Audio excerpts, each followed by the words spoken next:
Bismillahirrahmanirrahim. Rabbi sadri wa yassir amri wahlul 'uqdatam min lisani yafqahu qawli. Bersyukur kita pada Allah SWT diberikannya kita nikmat sehat, kesempatan di hari ini sehingga kita dapat untuk melaksanakan kegiatan Pombel di ruang TKA. Amin ya rabbal alamin. Baiklah, sebelum kita mulai saja dengan pantun bunga melati harum wangi, tumbuh indah di halaman rumah. Mari belajar dan saling berbagi agar pembelajaran semakin bermakna. Baiklah, kita lanjut acara kedua, yaitu doa yang dipimpin oleh Bapak Samsul. Pada Pak Samsul dipersilakan. Allahumma aghnina bil ilmi wa zayyinna bil hilmi wa akrimna bit taqwa wa jammilna bil afiyah. Allah wassalamun ala al mursalin walhamdulillahi rabbil alamin. Berikutnya kita masuk tujuan Pombel hari ini, yaitu untuk pengimbasan pelatihan dari Ibu Dina kemarin. Baiklah, kita masuk acara puncak, yaitu penyampaian materi. Pada Ibu Dina dipersilakan. Bismillahirrahmanirrahim. Assalamualaikum warahmatullahi wabarakatuh. Rabbi shrah li sadri wa yassir li amri wahlul 'uqdatam min lisani yafqahu qawli. Pertama-tama marilah kita panjatkan puji dan syukur kehadirat Allah Subhanahu wa taala karena telah memberikan kita kesempatan sehingga kita semua dapat berkumpul di ruangan yang sederhana ini ya, dalam rangka kegiatan untuk belajar bersama. Karena kemarin saya ada mengikuti pelatihan, jadi rasanya tidak akan berguna jika saya tidak bisa berbagi. Walaupun sedikit, yang penting kita ambil sedikit manfaatnya itu. Saya pun dalam hal ini masih proses belajar ya Bapak Ibu ya. Kemudian salawat dan salam selalu tercurah kepada baginda Nabi Muhammad SAW yang syafaatnya akan selalu kita harapkan pada yaumil akhir dengan mengucapkan Allahumma sholli ala sayyidina Muhammad wa ala ali sayyidina Muhammad. Jadi saya itu sebagai salah satu dari perwakilan Kota Dumai dengan satu orang rekan lainnya, yaitu Ibu Sekin Faliza, salah satu guru dari SD Binsus Kota Dumai. Jadi kami berdua diutus untuk mengikuti pelatihan yang diselenggarakan oleh BGTK Provinsi Riau. Jadi BGTK Provinsi Riau melaksanakan pelatihan dengan judul pelatihan matematika gembira. Nah, Bapak Ibu, pada hari ini juga adalah salah satu rangkaian dari pelatihan matematika gembira yang saya jalani. Jadi di sini kami diharuskan untuk melakukan yang namanya pengimbasan atau diseminasi, ya. Jadi kami diharuskan untuk melakukan pengimbasan atau diseminasi minimal ke dalam kelompok belajar yang ada di satuan pendidikan masing-masing. Itu yang makanya saat ini baru sempat setelah kemarin sibuk MPLS dan lain sebagainya, baru inilah dapat melaksanakan pengimbasan atau diseminasinya. Jadi saya ucapkan terima kasih kepada Bapak Ibu semua yang sudah meluangkan waktunya, yang sudah mau duduk bersama di sini hadir. Semoga apa yang kita lakukan saat ini dicatat Allah sebagai amal ibadah kita. Amin amin ya robbal alamin.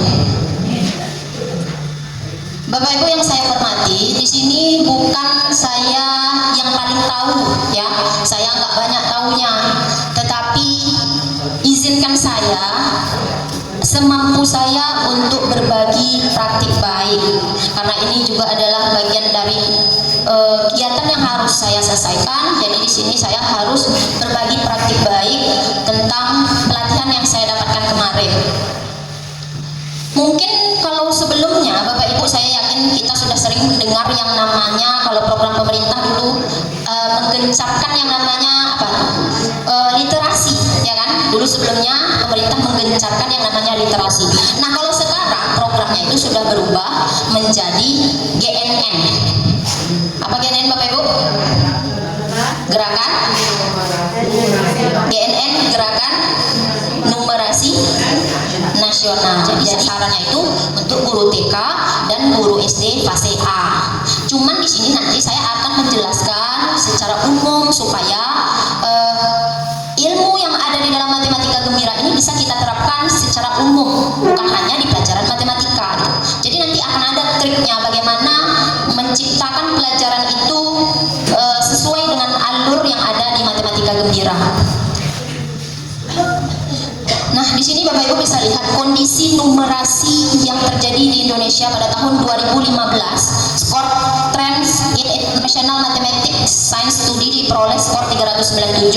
Dengan kondisi ini, maka Kementerian Pendidikan Dasar Menengah Kemendikdasmen mengambil atau mengangkat numerasi itu sebagai indikator penting untuk mengukur kualitas literasi matematika siswa. Makanya dibentuklah ada yang namanya Gerakan Numerasi Nasional. Jadi Gerakan Numerasi Nasional ini adalah program kolaboratif antara pemerintah, kemudian masyarakat, kemudian sekolah dan lembaga pendidikan, ya, untuk apa? Untuk meningkatkan kecakapan numerasi masyarakat Indonesia agar mampu memecahkan masalah, kemudian mengambil keputusan yang berbasis angka dalam kehidupan sehari-hari. Bapak Ibu, apa yang terlintas di pikiran Bapak Ibu ketika mendengar kata matematika gembira? Coba. Apa? Menyenangkan. Jadi belajar matematika itu menyenangkan. Apa lagi? Bahagia. Asik. Jadi belajar itu asik. Jadi yang terlintas di pikiran Bapak Ibu bahwa ketika kita belajar mendengar kata matematika gembira, ya belajar itu menyenangkan, asik. Apalagi belajar sambil bermain, ya, bisa juga bernyanyi atau melakukan ya kegiatan-kegiatan lain yang jelas menggembirakan. Ya, itu dia mengenai matematika gembira. Di sini ada kehidupan sehari-hari, ada numerasi, ada matematika. Jadi, seseorang ketika mampu menghitung matematika atau mengerjakan soal rumus yang sulit sekalipun, dia belum tentu memiliki kecakapan numerasi yang baik gitu. Jadi, numerasi itu jembatan agar pelajaran matematika bisa berguna, bermakna bagi murid, kemudian akan diterapkan di dalam kehidupan sehari-hari. Jadi seperti itu. Tetapi ketika anak yakin, karena kita yang menanamkan keyakinan itu nanti, keyakinannya matematika itu menyenangkan atau menggembirakan, disitulah akan ada yang namanya pola pikir bertumbuh. Nah, kita kesini dulu lah ya. Boleh berdiri dulu Bapak Ibu. Ini juga kami lakukan kemarin ketika pelatihan, biar gak bosan-bosan amat ya. Kita bergerak sedikit.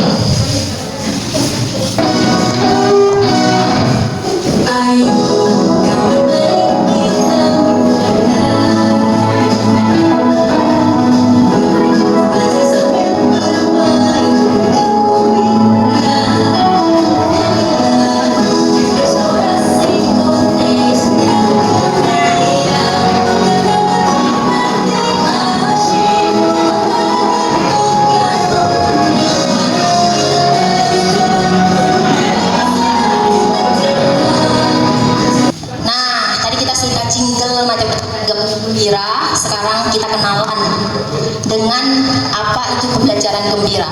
Jadi gembira itu Bapak Ibu adalah pendekatan atau sebuah alur pembelajaran yang mana dari kata gembira itu ada akronimnya masing-masing.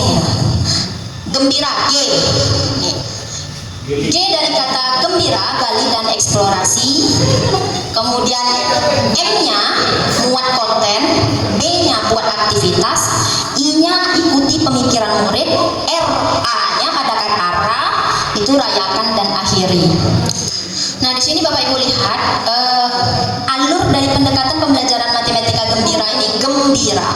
Dia itu adalah suatu pendekatan yang bukan hanya menjadikan pembelajaran matematika itu menggembirakan gitu kan. Bukan cuman kelas itu menjadi ramai, senang, bukan, tetapi juga memadukan suasana belajar. Pelaksanaannya di dalam kelas itu terikat dengan 3 pilar utama ini. Yang pertama, sesuai dengan prinsip pembelajaran mendalam. Jadi suasana belajarnya menggembirakan nih dia ya. Prinsip pembelajaran mendalamnya bermakna, berkesadaran, menggembirakan. Jadi di sini kita bahas satu-satu ya Bapak Ibu ya. Gali dan eksplorasi. Nanti sesudah kita bahas ini saya akan tunjukkan RPP yang mencakup ini semua. Gitu ya. Kita tunjukkan aja, saya tidak kasih tugas apapun, jadi cuman kayak mengenalkan lah gitu ya Bapak. Gali dan eksplorasi. Jadi pada tahapan ini adalah tahapan pertama di dalam pendekatan alur gembira. Oke ya, gali eksplorasi. Fokusnya itu adalah penggalian dan eksplorasi konteks nyata yang dekat dengan kehidupan anak. Jadi nanti dia tuh dari pengalaman dia langsung, baru nanti kita bawa ke konsep matematikanya gitu. Nah, ini buat aktivitas. Buat aktivitas pada alur tahapan gembira yang ketiga. Di sini ibarat kata gini lah analoginya Bapak Ibu. Ini analoginya, kalau kita mau anak pandai berenang, apa yang kita lakukan? Hah? Apa? Kenalkan dulu. Ya.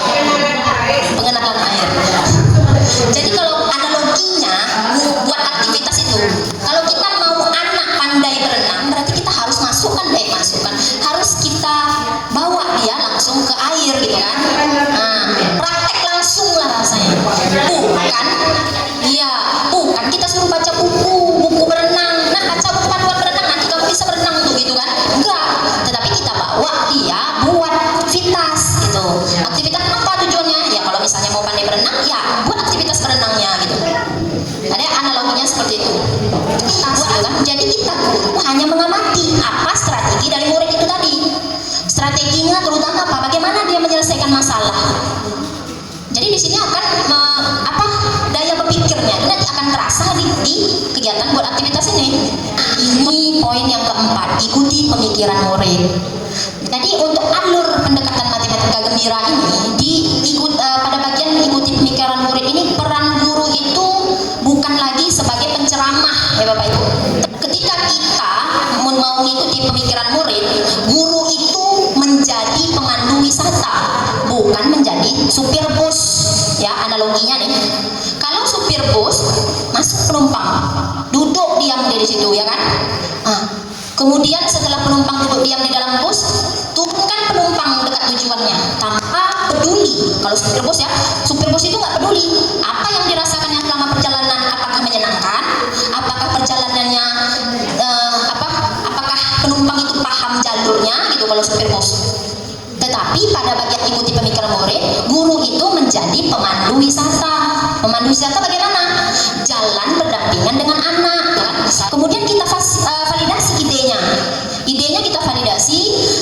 Sesudah kita validasi, baru arahkan kembali ke tujuan utama. Jadi dengan kata artian, ketika murid melakukan kesalahan, misalnya di kelas itu, dia mau menjumlahkan 3 tambah 4. 3 tambah 4 dijawabnya 6. Jangan kita langsung mengejar dia, tetapi ikuti dulu. Kenapa nak menurut kamu jawabannya begitu gitu kan? Nah itu dia bagian ikuti pemikiran murid. Kalau ada miskonsepsi atau kesalahan, kita tanyakan dulu, telusuri dulu, ikuti pola pikirnya dulu, baru kita arahkan yang benarnya begini. Nah coba kamu hitung lagi. Nah tangan rayakan dan akhiri ini kita sebagai guru hendaknya menutup pelajaran itu dengan kesan yang manis gitu. Supaya apa?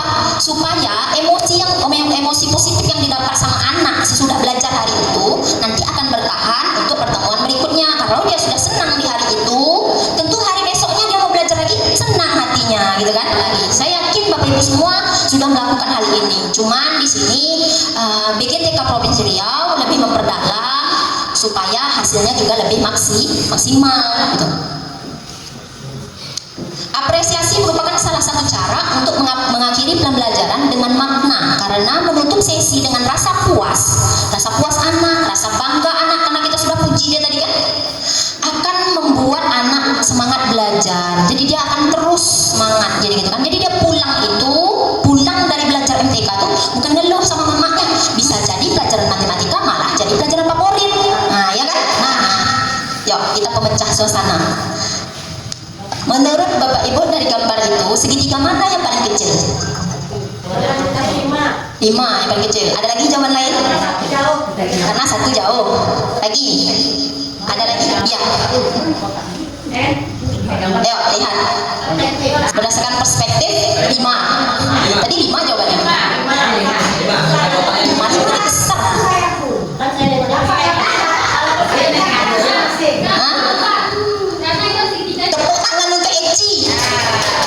Eci sama dengan kakak, jawabnya 4.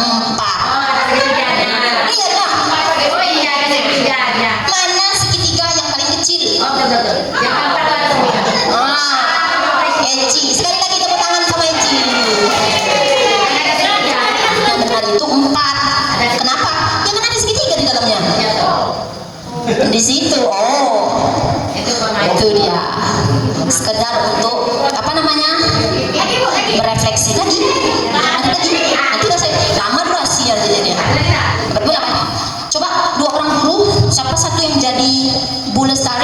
Pak Bima. Nah, Bu Lestari. Bu Lestari. Pak Bima. Halo Pak Bima, hari ini saya mengajak pengenalan Pangudatan. Saya mulai dengan menyebutkan ciri-ciri segitiga, persegi, dan lingkaran. Wah, langsung ke definisi dan soal ya, Bu. Itulah kira-kira. Iya, biar murid hafal dulu bentuk dan jumlah sisinya. Saya menarik juga. Jadi, murid belajar mengenal bentuk geometri melalui warisan budaya ya. Betul, dan mereka jadi lebih antusias karena bentuk-bentuk itu mereka temukan sendiri. Sekarang saya berikan Bapak Ibu pertanyaan. Yang pertama, apa perbedaan utama antara pendekatan yang dilakukan oleh Bu Lestari dan Pak Bima? Siapa mau jawab? Perbedaannya apa? Tadi sudah dibacakan. Kalau Bu Lestari kayak gini, kalau Pak Bima begini gitu kan. Perbedaannya ada? Beda lah, jelas beda tuh. Apa perbedaannya? Bu mau jawab? Kalau Bu Lestari dia tidak menggunakan bahan ajar, misalnya seperti alat peraga yang ada di sekitar murid. Sementara Pak Bima menggunakan kain tenun yang memang sehari-hari ada pada murid, dan murid lebih suka melihat langsung bahan ajar dan mereka langsung menuju ke bahan ajar tersebut. Kontekstual namanya. Oke, tepuk tangan untuk Bu Triana. Ada lagi pendapat lainnya? Ada lagi pendapat lainnya? Ayo, satu lagi. Ibu, ya satu lagi. Apa perbedaannya? Oke, dari percakapan tadi, kalau Pak Bima dia melakukan pendekatan dalam bentuk konkret. Hampir sama jawabannya. Kasih tepuk tangan juga Ibu. Terus.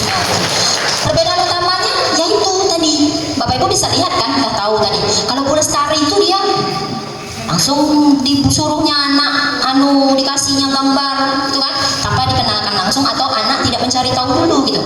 Nah, ini pertanyaan kedua, nanti kita akan bahas lebih detail. Dari studi kasus di atas, apa yang Bapak Ibu pelajari mengenai pendekatan yang mengajarkan geometri kepada murid? Langsung bahas aja lah ya di sini ya. Oke. Jadi, ketika memulai dari pengalaman visual dan eksplorasi, jadi bukan langsung definisi. Misalnya kita mau mengajarkan ini persegi, nak. Persegi itu sisinya 4, titik sudutnya 4 gitu kan.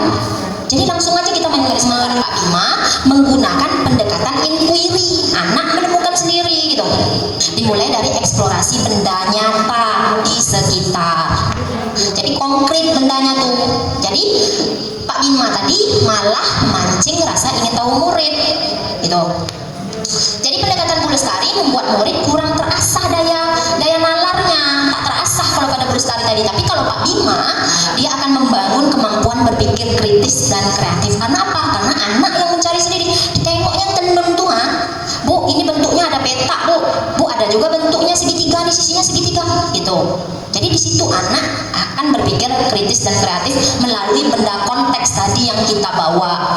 Di sini akan saya tunjukkan kepada Bapak Ibu, kira-kira inilah yang kami buat kemarin.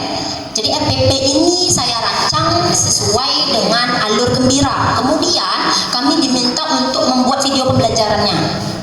Kemudian sesudah buat video, kami dibedah lagi di OJT kemarin kan, harus begini.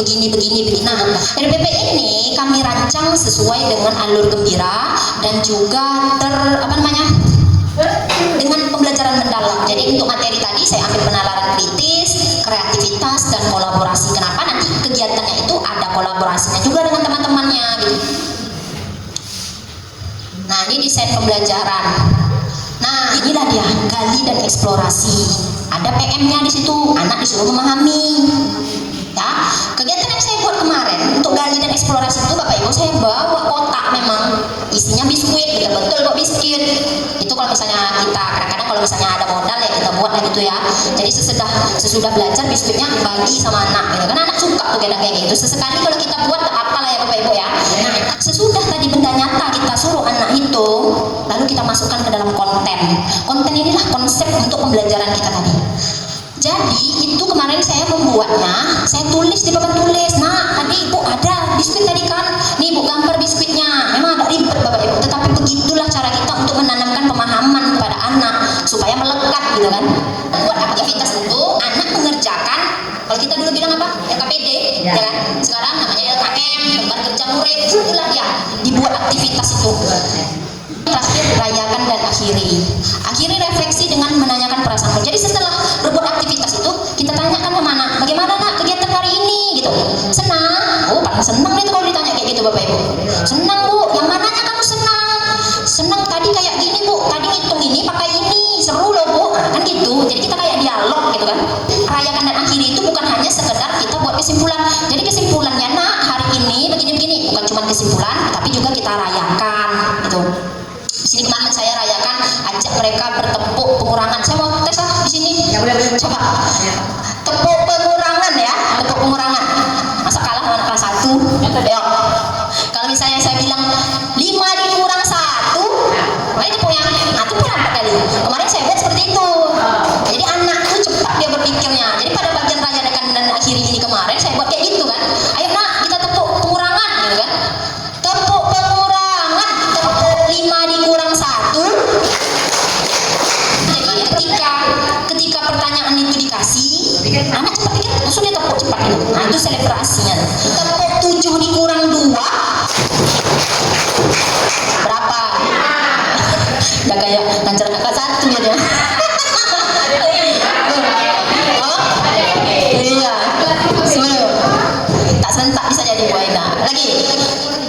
Tepuk 6 dikurang 3. Bagus, serentak dah. Tepuk 8 dikurang 3. Jadi sambil nepuk sambil berpikir, nah, ya kan? Kalau terlebih adalah salah. Oke. Jadi itu dia Bapak Ibu yang saya lakukan untuk rayakan dan akhiri. Jadi sesudah itu anak-anak pulang sesudah pelajaran TK, dia akan percaya diri gitu kan, bangga. Besoknya nagih mau belajar MTK lagi gitu kan. Itulah yang harus kita lakukan, yang harus kita tanamkan. Nah, di akhir dari pelajaran diseminasi yang saya sampaikan ini sampai di sini ada pertanyaan Bapak Ibu? Pas. Oke, kalau pas sekali lagi saya mau minta tolong. Kalau hari ini saya sudah ditolong, terima kasih banyak. Semoga Bapak Ibu selalu dalam lindungan Allah Subhanahu wa taala. Dimudahkan urusannya, dibanyakkan duitnya. Sering-sering bisa traktir, ya kan? Ini yang terakhir. Setelah mengikuti kegiatan diseminasi ini, satu hal apa yang Bapak Ibu sadari? Ini juga nih, ini laporan saya nanti. Satu hal apa yang akan Bapak Ibu mulai coba? Silahkan tulis di sini nama dan jawabannya nanti. Nggak bisa kan? Sajalah nama.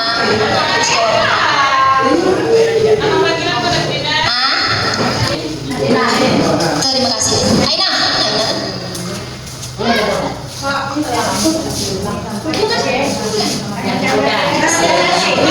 Terima kasih.